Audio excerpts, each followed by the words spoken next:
जीवन बगिया ऐसी उलझी, फूल उगे कम कांटे ज़्यादा।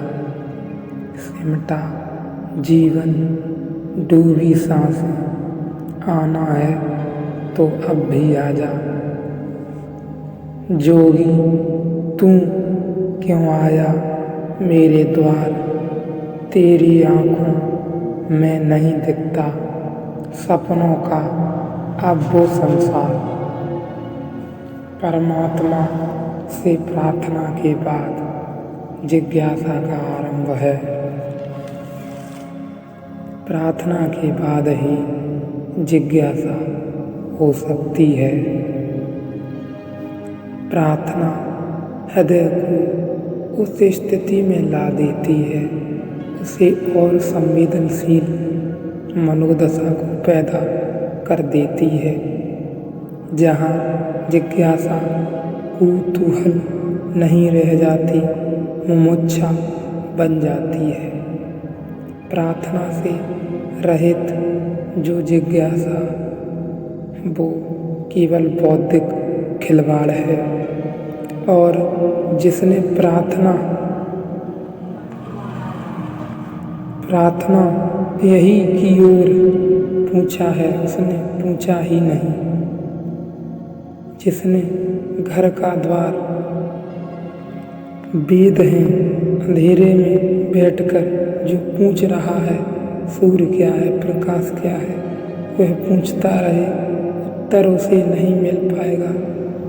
और आदमी के मन का बड़े से बड़ा खेल यह है कि जब उत्तर नहीं मिलता तो आदमी खुद अपने उत्तर बना लेता है। अंधेरे में ही बिना सूर्य को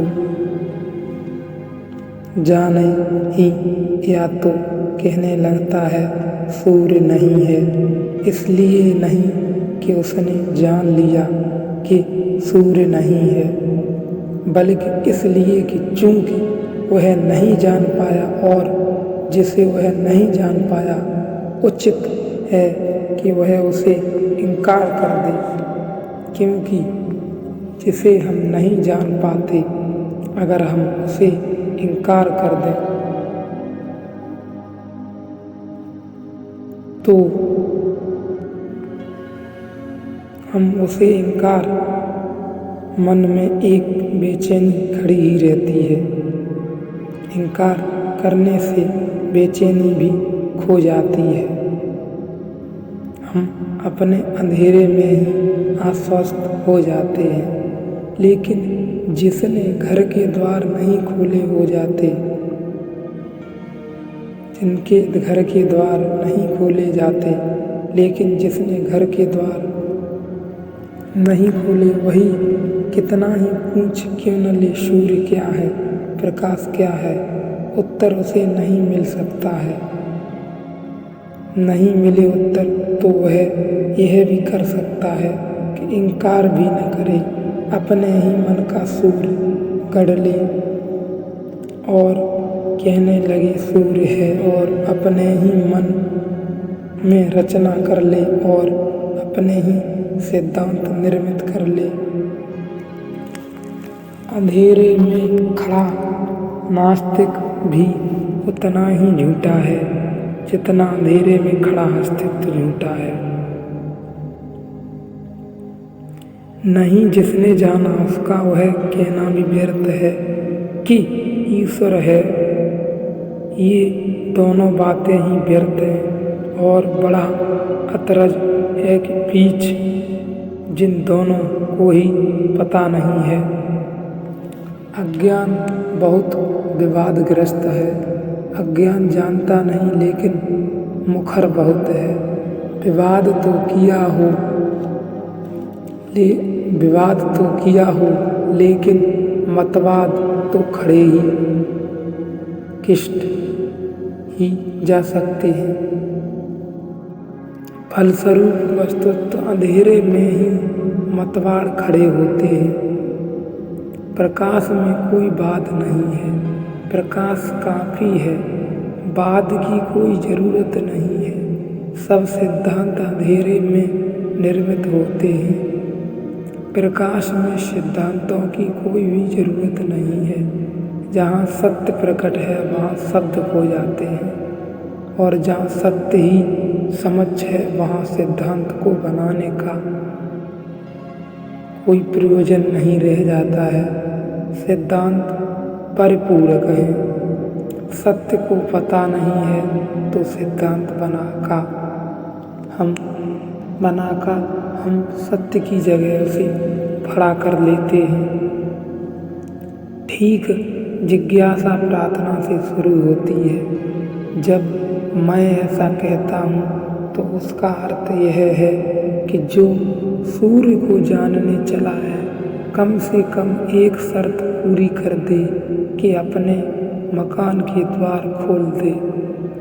सूर्य को जानने की आकांक्षा जगी है तो कम से कम अपने द्वार दरवाजे तो खोल ले, ताकि सूर्य उत्तर देना चाहे तो उत्तर दे सके। सूर्य की शक्ति विराट है, लेकिन फिर भी आपका द्वार तोड़कर भीतर प्रवेश नहीं करेगी। आपके दरवाजे पर थपकी भी सूरज नहीं देगा। इस जगत में सत्य किसी के जीवन का अतिक्रमण नहीं करता। सत्य किसी के जीवन में किसी भी भांति की गुलामी नहीं लाता, बंधन नहीं लाता। इसलिए सत्य मुक्ति है।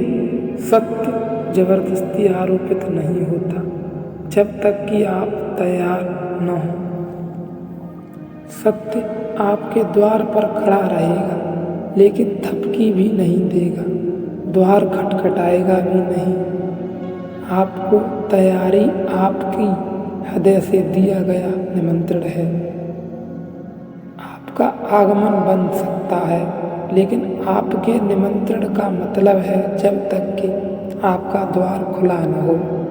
जिस अतिथि को आप पुकारते हैं उसके लिए द्वार पर बैठकर प्रतीक्षा भी तो करनी चाहिए। इसलिए प्रार्थना से आरंभ है।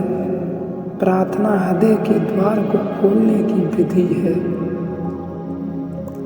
अगर प्रार्थना से रहित जिज्ञासा है तो वह खोज की कम, संदेह की ज़्यादा है। इसलिए नहीं होती कि हम खोजने की निकले हैं, वह इसलिए होती है कि हम संदेह करने के लिए ही निकले हैं। जो संदेह करने को ही निकला है उसका संदेह रुग्ण हो जाता है, बीमार हो जाता है। लेकिन जो प्रार्थना के लिए पूर्ण हृदय से बोलता है, द्वार खोलता है, ऐसा नहीं कि उसे संदेह करने का हक नहीं रह जाता। सच तो यह है कि उसे संदेह करने का हक मिलता है, क्योंकि अब संदेह केवल समाधान की आकांक्षा का हिस्सा है। अब संदेह विनाशक नहीं है, सृजनात्मक है। अब संदेह इसीलिए है कि मार्ग के सब कंकड़ कैसे दूर हो जाएं। अब प्रश्न इसीलिए है कि अब उत्तर कैसे निकट आ जाए। अब प्रश्न किसी बीमारी चित्त की भागदौड़ का नहीं, अब संदेह किसी रूढ़ चिंता का रोग का नहीं, अब एक स्वस्थ व्यक्ति की खोज है।